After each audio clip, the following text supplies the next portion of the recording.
Good evening. This is Lisbeth, ang medtech ng Lipeña. Nasa workplace ako. So, ito. Centrifuge. Ito, pinaiikot yung mga blood na ina-extract. Oh! Nagkakamot. Centrifuge. Micro hematocrit. Centri. Microscope.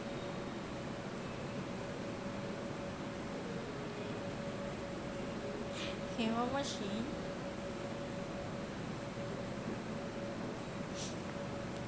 So, yan. Ito. Blood bank rep.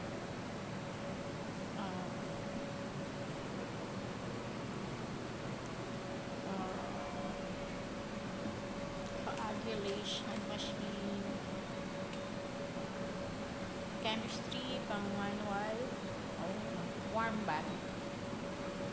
Ito ay electrolytes machine at chemistry machine. Paano ito mo? So, ito yung aking workplace. Dito, ginagawa lahat. CBC, urinalysis, blood typing, fecalysis, Chem 10, Chem 10, 12. Ito yung hospital namin ang hinahandle dito mga OB, gynae na patient, OB patient and pedya. So, medyo mahirap-hirap kasi madalas mga newborns laging may extraction. So, mahirap mag-extract sa newborn. Talagang mahirap. So, eto po, workplace. And, yan po yung aming workplace. So, kailangan laging malamig. Bawal magpahina ng aircon kasi maa-apekto ng mga machines. So, kami mag-a-adjust. Mag-jacket. Ito po, pinakita ko yung workplace ko. Ito yung pinaka-working area.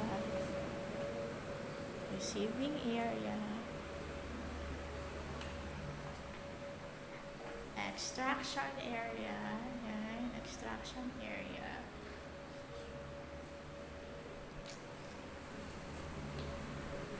Tapos,